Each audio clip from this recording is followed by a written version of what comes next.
I'm Alice Jonah, and we made Aliyah in 1979 from Hamilton, Ontario. Actually, we came in 1978, in the summer of 1978. We now live in Arnona, which used to be known as Old Talpiot, in Jerusalem. We have 4 children who came on Aliyah with us, and thank God they're all still here with us. And 11 of our 12 grandchildren are also here, living within a radius of 20 minutes walk. And Efri and Ruthie, youngest daughter. Youngest daughter? Yes. So, Ruthie, how old were you when the family made Aliyah? I was 13 in 78 and 14 in 79 when we made Aliyah. Do you remember that period? Very well. Can you say something? How was it for you? Was it a good thing? I think it was amazing, and I think like the best thing about it was that when we came on our sabbatical, it wasn't like leaving, saying, okay, you're leaving all your friends, you're never going to see them again, you're making Aliyah. Like it was just like, okay, I'm going for this year adventure. So it wasn't traumatic. You know, for some kids it's very traumatic to leave at that age, but because we were going on this year adventure, I left happily and I had this amazing year, and at the end of the year none of us wanted to go back. So then it already came from a different place. But I think, you know, for that it worked out by mistake. It wasn't planned that way, but it worked out by mistake in a great way, because that year was one of the best years of my life. And mine. So, from just staying with Ruthie for a second, from your perspective, I asked you what motivated your family to make Aliyah. What would you say? Wow. I think my mother was always a Zionist at heart, and she always wanted to come. And my dad was very rooted in being Jewish, and it was a combination of those two things that it was relevant all along. And I think that every time a family left, at the time not many did. There were like 2 or 3 families that were very close with that made Aliyah over the years that we lived in Hamilton. It made a profound effect on us, and I think every time we went to those goodbye picnics or whatever we did when they were leaving for Aliyah, I remember feeling like, you know, that we want to also do this, you know. But it was from way before. It came from both of them from a place much before, even before we were all born, I think. We always were interested in Israel. I had my brother who had made Aliyah in 1968, and we visited him in 1969, and we all fell in love with Israel. That was the first time we were there. And then I took Stephanie to Israel in 1972 for 1 year of high school, or pre-high school. And I took Rachel to Israel in 1977. 74 we spent the summer. Oh, in 74 we were there in the summer. Whole summer. Whole summer. We practiced a lot. In 1977 I went with Rachel to Israel for 1 year for her pre-high school year. And then we decided that we would give Israel a trial year. 1978, we went in the summer. And I was there for about 4 months, where I went to yeshiva. And the kids went to school. And Alice was learning about, where she also went to Ulpan. And yeshiva. She went to Ulpan and a women's yeshiva at the time. And we stayed in an apartment in Chernikovsky Street, which friends of ours had got for us. Hatayasim Street. Oh, Hatayasim Street, which is the next street from Chernikovsky. So that was our year, and I had to go back to work in mid-December. But they stayed on for the year. Then the kids came back in the summertime. Alice stayed on. Kids came back in the summertime, and then we officially made Aliyah in 1979. Okay, now tell me, like, one of the things I've been discussing with other former Hamiltonians is, the story goes, and you said this to me a little while ago, that the statistic per capita, say it again, say it again. I believe that Hamilton has contributed more people in Aliyah per capita than any other community in the whole of North America. How do you know this? Well, there's so many here that that has to be that and Hamilton is such a small community, The Jew. relatively speaking, that compared to cities like New York or Chicago or Philadelphia or whatever, Los Angeles, certainly by capita, Hamilton's got to have the most highest percentage. Well, if not, it's quite high. And how do you explain that phenomenon? Well, I believe first of all that the day school was a very strong element in that, and because you see a lot of the day school graduates Name the school. living in Hamilton. They The had a big, Hamilton they had a Hebrew big, Academy. the Hamilton Hebrew Academy. And Rabbi Green, who was the founder of the Hamilton Hebrew Academy, also his influence, I'm sure, contributed a lot to the Aliyah. But it wasn't just his influence, though. I think that, like many rabbis in many communities, they don't push Aliyah because their congregants don't want to hear it. Because if they say you shouldn't be here, you should be in Israel, they don't last long as rabbis to these congregations, because the congregants want to hear that it's good for them to be where they are, and that they should be thriving and this and that. They don't want to hear that they need to be moving along. And I think Rabbi Green was never afraid to push it, and I guess the community accepted it as well. They weren't angry with him for it, and that was his. He spoke about it, I think, on every sermon. He would put it in. I mean, he believed in it. He believed in it very strongly, and he would push it, and he wasn't afraid to push it. And I guess eventually the congregants got used to it. And it was like a given. It wasn't something that. But I've noticed that in other communities, it's a taboo thing to do. They don't want it. They don't like it. It's like and the rabbis, even if they feel that way, they don't say it. Okay, so that's very interesting. I didn't know that. Let me ask you another question. Ruthie, you're a mother of 4. You've raised a family in Israel. Yes. So tell me what it's like being an Israeli parent.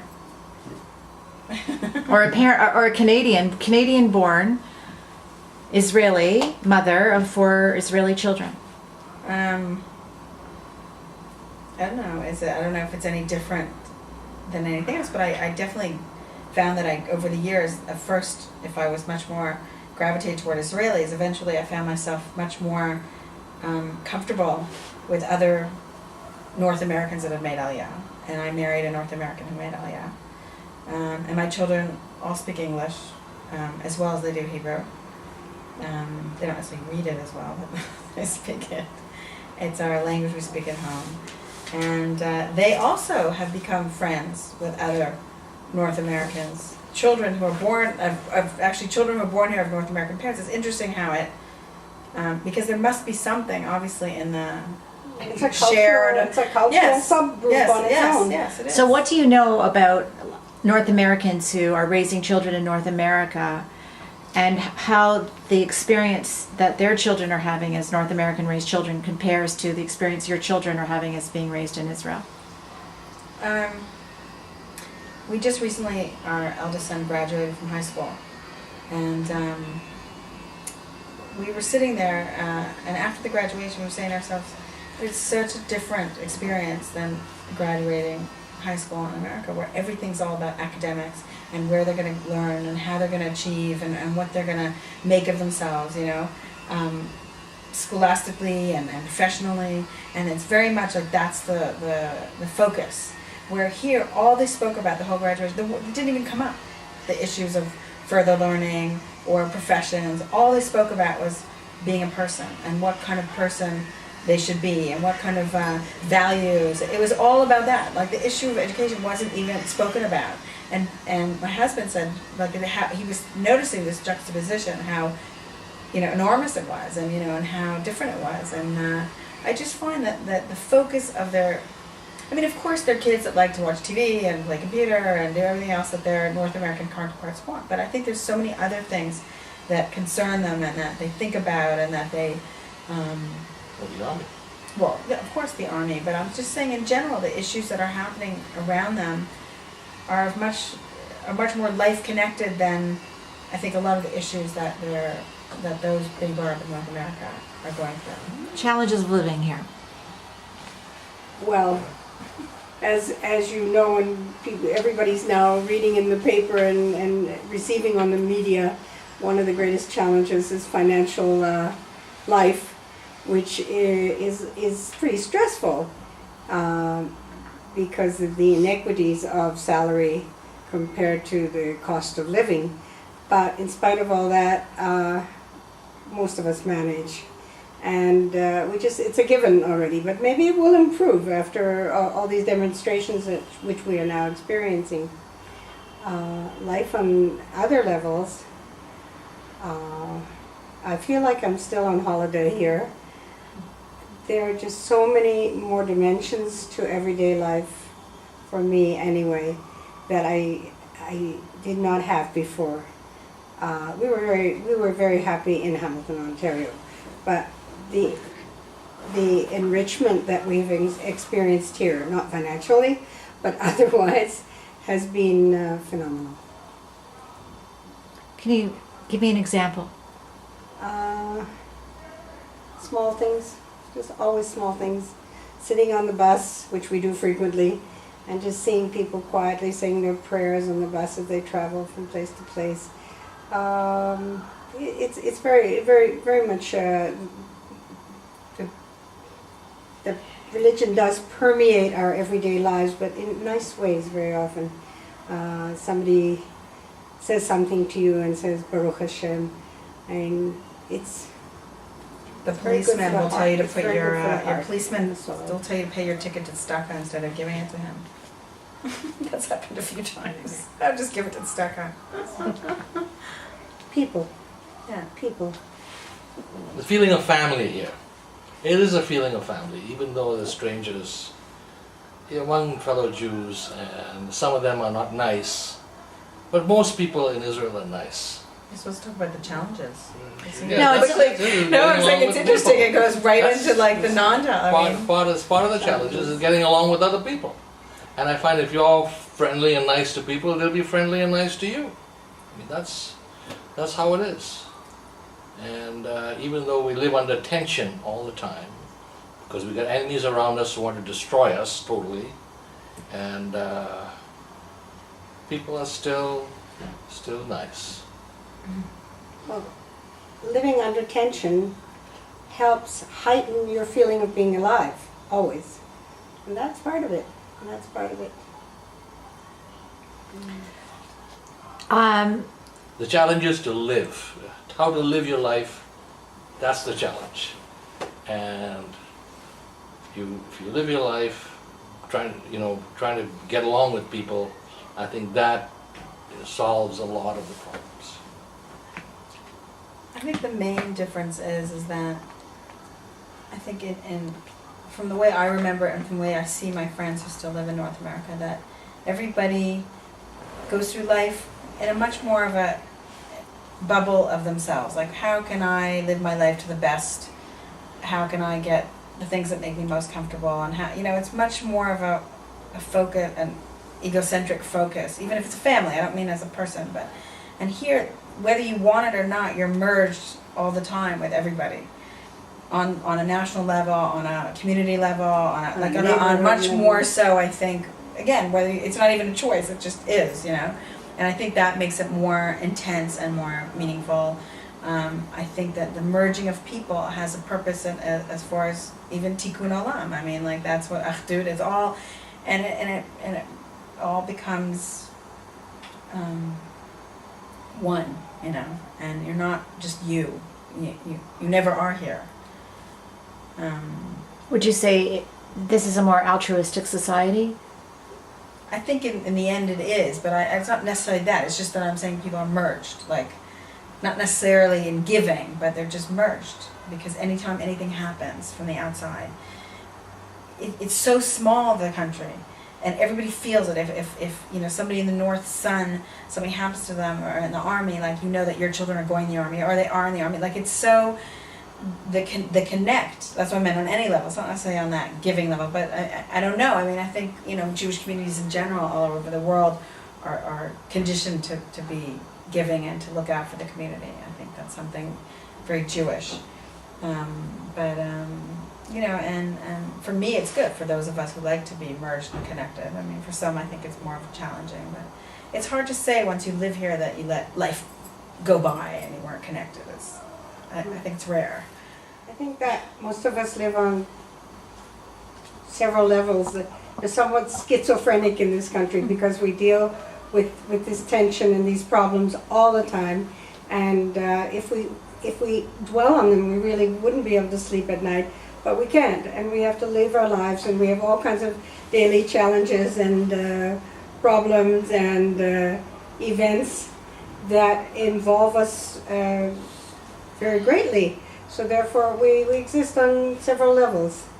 And that's the way life is here. It ain't easy, because when our son was in the Army, anytime something was happening near where he was, all the parents here know it, we worried.